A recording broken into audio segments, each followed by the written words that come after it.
제13과는 그리스도 안에서 누리는 자유라는 주제로 우리가 공부를 하게 됩니다. 구원받은 사람이 어떤 자유를 가지는 것인가 한번 함께 이제 배워나갈 것인데요. 그리스도인의 실제적인 생활에 대해서 다루고 있는 과들이 이제 기초성경 공부 제4권에 이렇게 나오게 됩니다. 그래서 7페이지부터 이제 함께 배워나가시겠습니다. 근데 이 내용이요, 앞선 기초 성경 공부들 강의에서 많이 다루었던 부분들입니다. 안 배운 부분들을 위주로 해서 이제 강의를 하게 되겠습니다. 7페이지 중간을 보시면 내 모든 죄가 용서되었다면 이제 내가 하고 싶은 대로 해도 되는 건가요? 라고 묻고 있습니다. 사실 이 질문은 거듭난 사람이라고 한다면 할 이유가 없는 질문이기도 하죠. 왜냐하면 만일 자신 안에 성령께서 내주하고 계신다면 이 질문에 대한 답을 성령 하나님께서 그 사람에게 이미 해 주셨을 것입니다. 규제 내용 더 읽어보겠습니다. 신약 성경은 구원받은 그리스도인은 더 이상 율법에 얽매이지 않는다는 사실을 분명히 밝히고 있습니다. 그러나 많은 사람들이 자유를 죄를 짓는 기회로 잘못 사용하고 있습니다. 자기가 원하는 것은 마음대로 해도 된다고 생각합니다.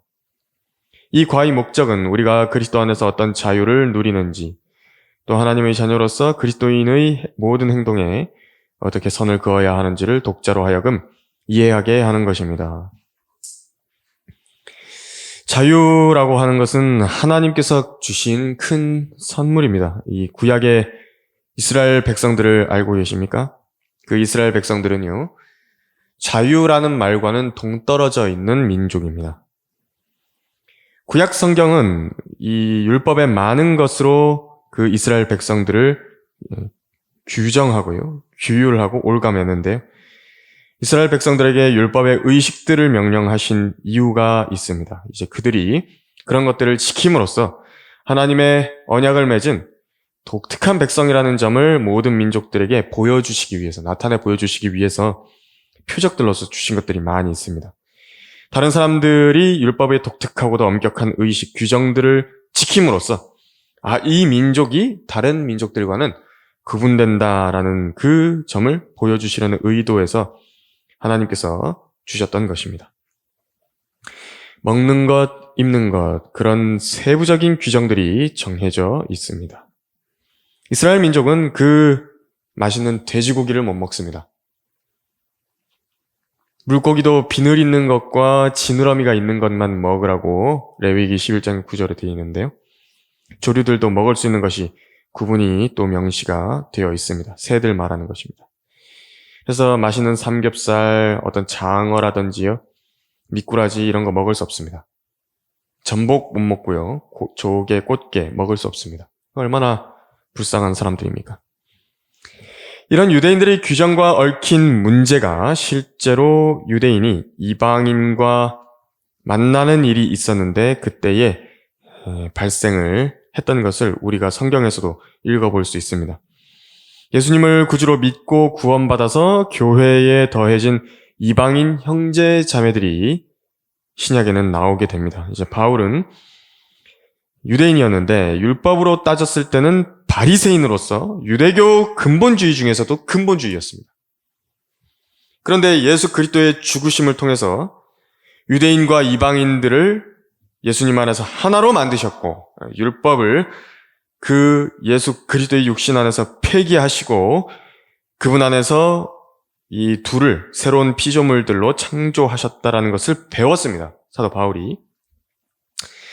그래서 터키 지방에 있는 사람이나 유럽에 있는 사람이나 아프리카에 있는 사람이나 미국 사람이나 영국 사람이나 한국 사람이나 모두 다 유대인들과 함께 교제하는 데에 문제가 되지 않는 하나님의 가족으로, 거룩한 백성으로 받아주셨던 것을 사도 바울은 알았습니다. 그래서요, 자신이 평생을 유대교를 믿는 일에 앞서 있었고 또 모세의 율법에 대해서요, 아주 흠없이 지켜왔던 것이 그 자신의 자부심이었고 자랑이었는데 그걸 완전히 다 버렸어야 됐습니다.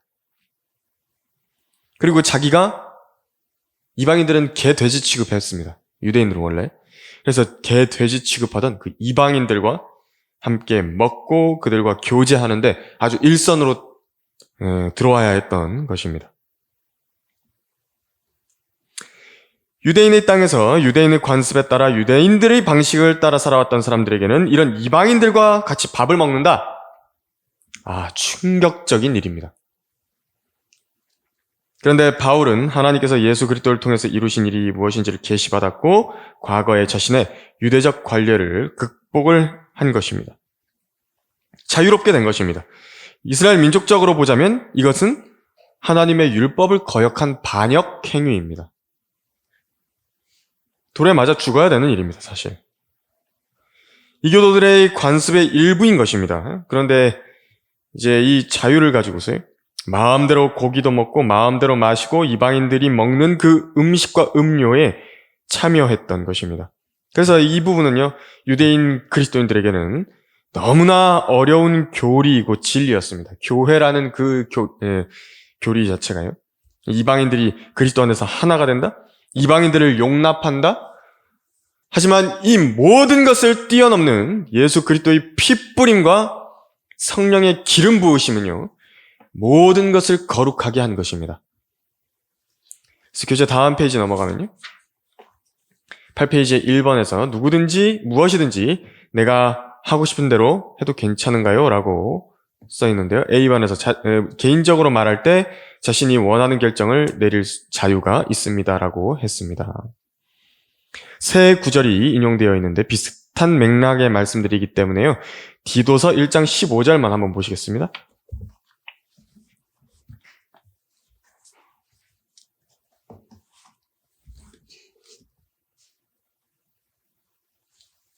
디도서 1장 15절입니다.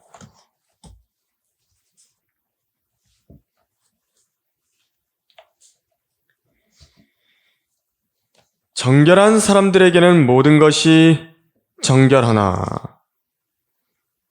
더럽혀진 자들과 믿지 않는 자들에게는 아무것도 정결한 것이 없고 도리어 그들의 마음과 양심이 다 더럽혀져 있느니라 라고 말씀하고 있습니다. 정결한 사람들에게는 모든 것이 정결하다. 이 말씀은 이런 의미입니다. 성경에 분명하게 이 선인지 악인지 의인지 죄인지 언급되지 않은 여러 가지 행동들이 있습니다. 그때에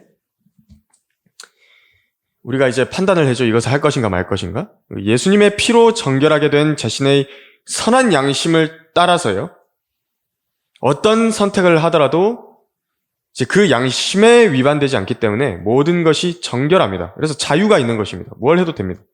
먹는 것으로도 하나님께 감사할 수 있고요, 먹지 않는 것으로도 하나님께 감사할 수 있습니다. 하지만 예수님의 피뿌림을 받지 않은 양심, 정결하지 않은 양심, 더러워진 양심은 아무리 자기 자신의 그런 어떤 변명으로 자기 자신을 정결케 해본다 한들 아무것도 정결한 것이 없습니다. 왜냐하면 이 사람의 모든 행위가요, 어떤 변명을 갖다 대더라도 자기가 세운 기준일지라도 완벽하게 충족할 수 없기 때문에 어떤 식으로든 예수님의 피로 정결하게 되지 않았다라고 한다면 양심의 정죄를 받게 됩니다. 그런 상태에서 행하는 모든 일들은요, 사실 마음과 양심을 더럽히는 일입니다. 하지만 주 예수님의 피를 신뢰함으로써 선한 양심으로 나오는 일들은 누구도 정죄할 수가 없는 것입니다. 나는 어차피 죄인인 것인데요, 구주 예수님의 그 은혜로 살고 있는 것입니다. 이것이 성도들에게 주어진 축복이고 자유라는 선물입니다. 그리스도인들은 이 자유를 사용할 수 있습니다. 다음 교재 내용 보면요, B번, 당신은 그리스도 안에서 영원히 안전합니다. 다시 말해서 진정으로 그분을 자신의 구주로 믿었다면 절대 지옥에 가지 않습니다. 무슨 일을 하든지 또 당신이 원하든지 원치 않든지 이 천국으로 가는 것입니다. 지난번에 어떤 성당 다니시는 분의 말을 들은 적이 있는데요, 그분이 자기가 이제 성당의 미사 때에 그 성당 건물의 문을 여는 일을 한다라고 했습니다. 그런데 그런 일들의 동기가 만약에 그분이 자기가 그렇게 하는 성당에서 맡은 그런 일들에 대해서요, 하나님께서 맡기신 일을 하지 않으면 하나님께 저주를 받아서 지옥에 가게 되지 않을까 하는 두려움이라면요, 그 사람에게는 자유가 없는 것입니다. 예수님의 공로로 구원받은 사람의 특권인 자유에서, 바로 자유함 가운데서 주님을 섬길 수 있게 되는 것입니다. 두 구절이 인용되어 있는데요. 갈라디아서 2장 16절만 한번 보겠습니다. 갈라디아서 2장 16절에서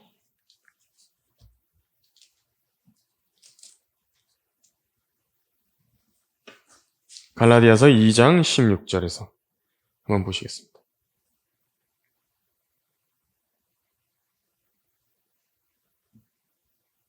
사람이 율법의 행위로 의롭게 되는 것이 아니요 예수 그리스도를 믿음으로 인하여 되는 줄 알고 우리도 예수 그리스도를 믿었나니 이는 우리가 율법의 행위로서가 아니라 그리스도를 믿음으로 인하여 의로워지고자 함이라.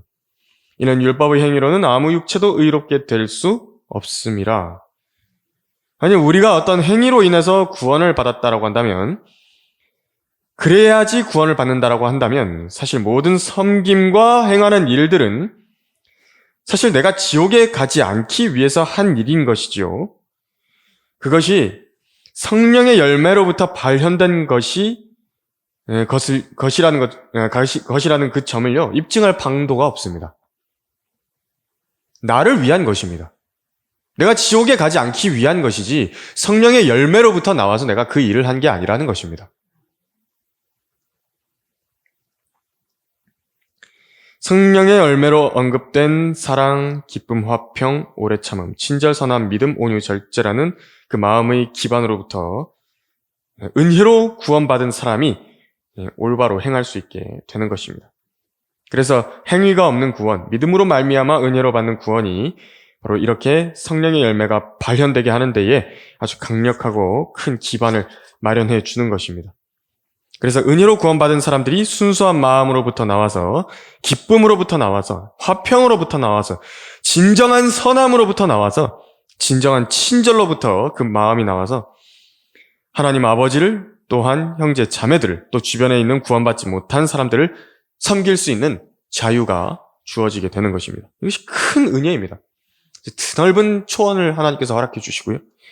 마음대로 뛸 수 있다고, 마음대로 뛰라고 어떻게 뛰어도 죄가 되지 않도록 하신 것입니다. 이기적이게 되지 않도록 하신 것입니다. 교재 다음 내용 보면 C번에서요. 구약의 율법에 얽매이지 않습니다라고 했습니다. 갈라디아서 3장 24절, 25절을 인용했는데요. 거기 뒷절에 한번 찾아가 보시겠습니다.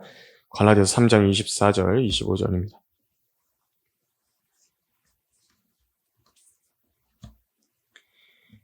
(3장 24절에서) 그리하여 율법이 우리를 그리스도에게로 인도하는 우리의 지도교사가 되었으니 이는 우리를 믿음으로 의롭게 하려 함이라.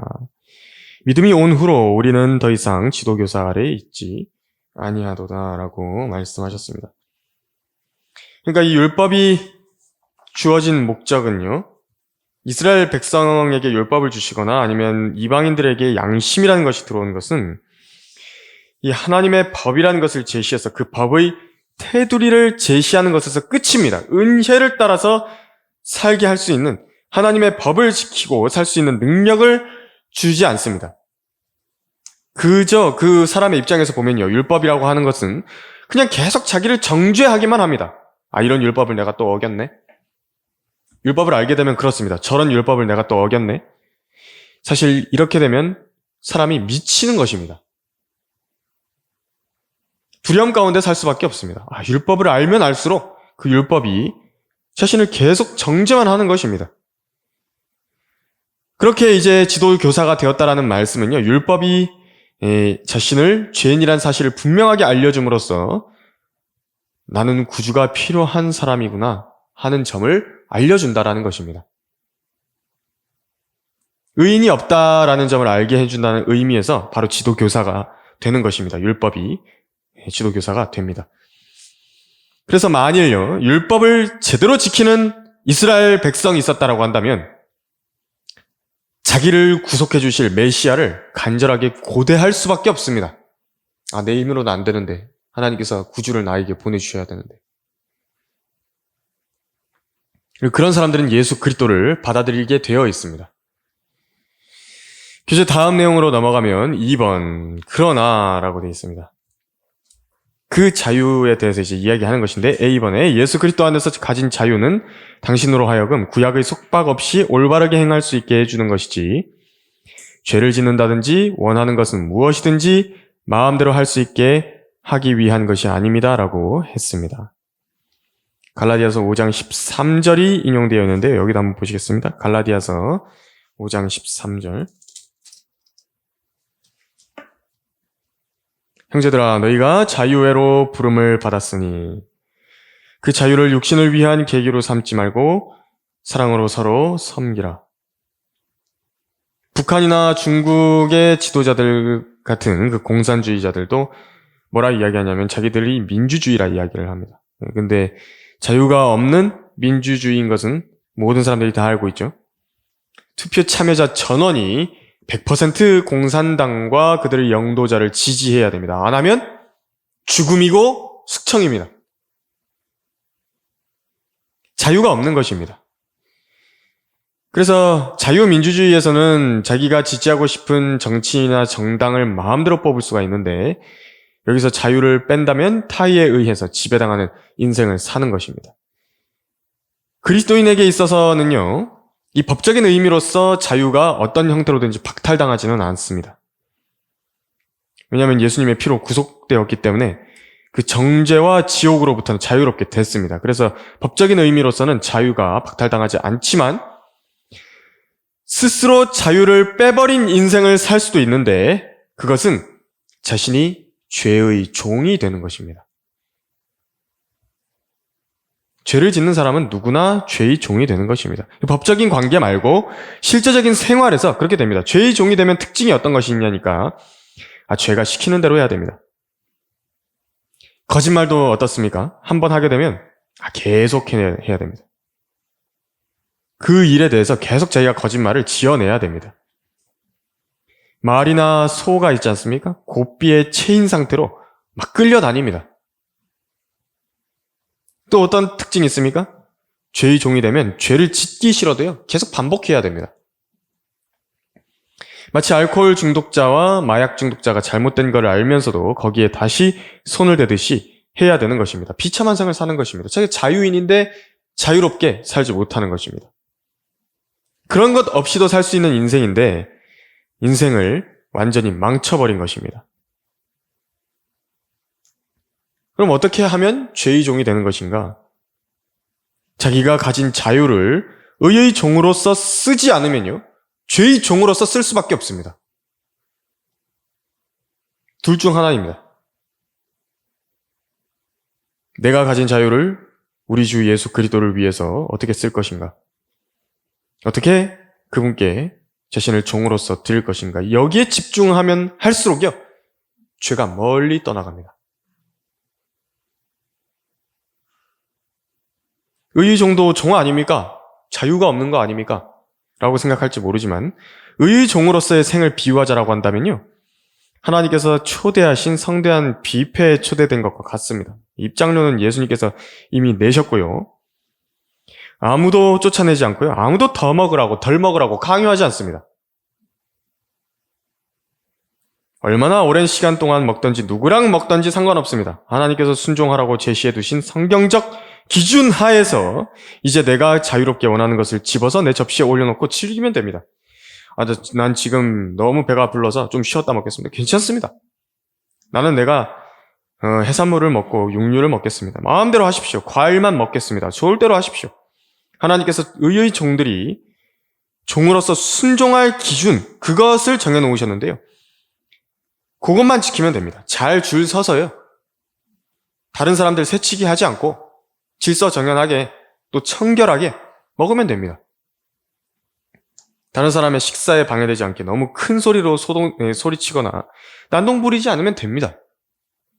이것이 멍에입니다. 주님이 정하신 멍에입니다. 비유하자면 그런 것입니다. 다음 교재 내용 보시면요, B번, 당신이 가진 자유는 죄 많은 육신을 만족시키기 위한 것이 아닙니다 라고 했습니다. 로마서 6장 12절에서 18절이 인용되어 있는데 여기도 한번 펴보시겠습니다. 로마서 6장 12절에서 18절.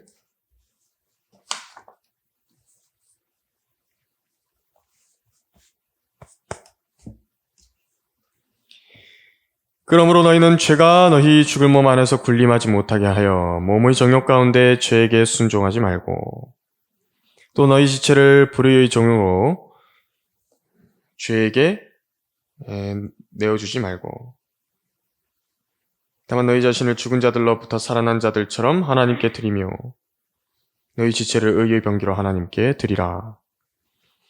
죄가 너희를 주관하지 못하리니 이는 너희가 율법 아래 있지 아니하고 은혜 아래 있기 때문이라. 그런즉 어떻게 하리요? 우리가 율법 아래 있지 아니하고 은혜 아래 있으니 죄를 지어도 된다는 말이냐? 결코 그럴 수 없느니라. 너희가 자신을 종으로 들여 누구에게 순종하든지 너희가 순종하는 자의 종이 되어 죄의 종으로 사망에 이르든지 혹은 순종의 종으로 의에 이르는 줄을 알지 못하느냐. 하나님께 감사드리는 것은 너희가 죄의 종이었으나 너희에게 전하여 준 교리의 본을 마음으로부터 순종하여 죄에서 해방되어 의의 종이 되었습니다. 성경은 참 역설적인 책입니다. 죄로부터 자유롭게 되었다는 사람이 의의 종이 된 것이다 라고 말씀하신 것입니다. 이 중간 상태라는 게 없습니다. 반드시 누군가에게는 순종을 해야 됩니다. 나는 죄에게도 순종하지 않고 의에도 순종하지 않겠습니다. 그런 일은 없습니다. 중간 상태를 바라고 있다면 그 자체가 사실 지금 죄의 종인 상태로 있는 것입니다. 왜냐하면요, 이 세상 신이라고 불리는 마귀와 우리의 육신은 그렇게 호락호락한 존재가 아닙니다. 중간지대는 모두 다 지금 마귀에 의해서 점유가 되어 있습니다. 자기 자유를 온전히 보장받기 원한다라고 한다면 의의 종으로 자신을 드려야 됩니다. 그래서 세상 사람들이요, 예수 그리스도를 구주로 믿는 사람들을 바라보는 관점을 알고 계십니까? 도대체 어떻게 저러고 살까? 라고 보는 것입니다. 어떻게 저러고 살지? 주말에 그 금쪽 같은 시간에 예배를 드린다고 모이고 편안하게 누워서 쉬고 맛있는 것을 먹고 또 TV라든지 스마트폰 들여다보고 있어야 되는데 교회에 간답니다. 그리고 매일같이 성경을 읽고 기도하는 데에 자기 시간을 씁니다. 만나는 사람들에게 전도지를 주고 예수님을 전하다 보니까 막 이 사람이 별 희한한 사람으로 취급받는 것을 옆에서 지켜보는 것입니다. 세상에서는 좀 차가운 도시 남자라든지 도시 여자처럼 도도해야 무시당하지 않고 살 것인데 꼭 무언가 이 갑과 을의 관계에서처럼 이 을이 된 것처럼 종이 된 것처럼 다른 사람들한테 복음을 전합니다. 뭔가 아쉬운 게 있는 것처럼요. 수요일마다 기도한다고 굳이 시간 빼갖고 모임 장소에 나가서 기도를 하고요. 어떻게 저렇게 목에다가 많은 멍에를 메고 돈도 안 되는 일에 투자를 할까 생각을 하기도 하는 것입니다. 종이 되었다라고 생각하는 것입니다. 그리고 본인한테도요, 구원받고 그리스도인이 되라 이렇게 말하면 자기도 자진해서 교회의 종이 되라고 한다고 그런 생각이 문득 드는지 이 손사래부터 치는 것입니다. 물론요, 이 가짜 교회들에다가 목을 메고 있다라면 이런 관점이 일견 타당한 점은 있겠지만, 왜냐하면 어떻게든지 교회에다가 직분과 책임으로 엮어가지고 의무를 부과하고 사람들의 눈치와 이목의 사슬을 걸어가지고 멍에로 묶어버리는 그런 짓들을 하니까 말입니다. 하지만 올바른 교회라고 한다면요, 이런 기술을 통해서 유지가 되는 것이 아니라 성도 개개인의 그런 자원함으로 교회가 운영이 되는 것입니다. 정상적으로 자원하여 하나님을 섬기는 그리스도인들은 무엇이 동기가 돼서 주님을 섬기는 것입니까? 강권하시는 그리스도의 사랑 안에서 섬기는 것입니다. 그분의 십자가의 사랑에 반응한 것일 뿐이고요, 목자이신 구주 예수 그리스도의 부르시는 음성에 대한 자기 마음의 반향의 메아리로서 주님을 섬기고 있는 것입니다. 또 우리가 반드시 그분을 다시 뵙게 될 것인데, 만일 그리스도 안에서 우리가 바라는 것이 오직 이생뿐이라면 우리는 모든 사람 가운데서 가장 비참한 사람이라 고린도전서 15장 19절에서 말씀하셨습니다. 문제는 이 생만 있는 것이 아니라는 게 문제입니다. 이 세상의 조롱 속에서도 우리의 소망이신 위대하신 하나님께서는 이렇게 성경에 말씀하셨습니다. 그러나 우리 주 예수 그리스도를 통하여 우리에게 승리를 주시는 하나님께 감사하노니, 그러므로 나의 사랑하는 형제들아 견고하라, 흔들리지 말라. 항상 주의 일을 넘치게 하라. 이는 너희의 수고가 주 안에서 헛되지 아니한 줄을 너희가 알미니라 라고 말씀하신 것입니다. 그래서 지역 교회들이 이렇게 세워질 때를 예를 좀 들어보면요. 설교자를 보내야 되는 경우들이 있습니다. 그때 우리 주 예수님의 입장을 한번 생각을 해보십시오. 예수님께서는 목자이시고 목자장이신데 그분의 약물인 사람들이 어디서 무엇을 하고 있는지를 다 아시죠? 그래서 그들을 먹여야 되는, 영적인 음식을 먹여야 되는 설교자를 찾아서 보내시기 위해서 그 설교자들이 될 만한 사람들의 마음을 이곳저곳 두드려 보기도 하십니다. 근데 다들요, 자기 일들로 바쁩니다. 오랜 동안 성경을 잘 배워서 가르칠 만한 역량이 있는 사람들조차도요, 커다란 도전 앞에서 쉽사리 그 주님의 부르심의 음성에 응답하지 못하는 것입니다. 그래서 주님께서 주실 영원한 영광의 상급들, 영광의 면류관, 특히 그 영광의 면류관까지도 지금 자신이 어느 정도 얻었다라고 생각하는 그 상급에서 만족하죠. 거기까지 필요할 것인가? 그렇게 생각하지 않습니다. 그래서 거의 나서지 않고 뒤로 물러서는 것입니다. 근데 만약에 모두가 그렇게 뒤로 뺀다라고 생각해 보십시오. 주님이 얼마나 초라해지시겠습니까? 주님께서는 나를 사랑하셔서 모든 것을 주셨는데 설령 내가 모든 것을 잃는 한이 있더라도요. 주님께서 그렇게 두지도 않으시지만 주 예수님께서 초라해지시는 것보다는 내가 가겠노라고, 만약 나처럼 능력 없는 사람도 써주시겠다라고 한다면 나를 보내주시라고, 그러나 더 합당한 사람이 있으면 그 사람을 보내셔도 된다라고. 그런데 나는 주님께서 주신다고 하신 모든 면류관과 그 상급들을 받고 싶다고 그렇게 말씀드리는 것입니다. 그래서 우리가 의의 종으로서 멍에를 자원하여서 스스로 목에다가 갖다 넣는 이유는요, 우리 주 예수님께서 보여주신 사랑에 대해서 그 반향으로 하는 것입니다. 사꾼질처럼요, 먹고 살려고 하는 거 아닙니다. 택할 길이 이것밖에 없어서 하는 거 아닙니다. 더 편해지려고 하는 거 아닙니다. 세상이 이런 우리의 섬김을 이해하겠습니까? 여러분은 남는 시간에 죄에 뒹굴기 원하고 이기적인 정욕을 채우기 위한 시간으로 때우려고 안달나 있는 사람들, 그 세상적인 사람들, 그들에게 이해받고 싶으십니까? 이해받고 살아가고 싶으십니까? 그들은 죄의 종들입니다. 오히려 주님의 멍에를 매는 것이 더 자유로워지는 길입니다. 교재 다음번 내용 보면요. 10번에서 당신이 가진 자유는 하나님을 섬기기 위한 것입니다 라고 했습니다. 마지막으로 베드로전서 2장 16절을 찾아보고 마칠 것인데요. 한번 보시겠습니다. 베드로전서 2장 16절입니다.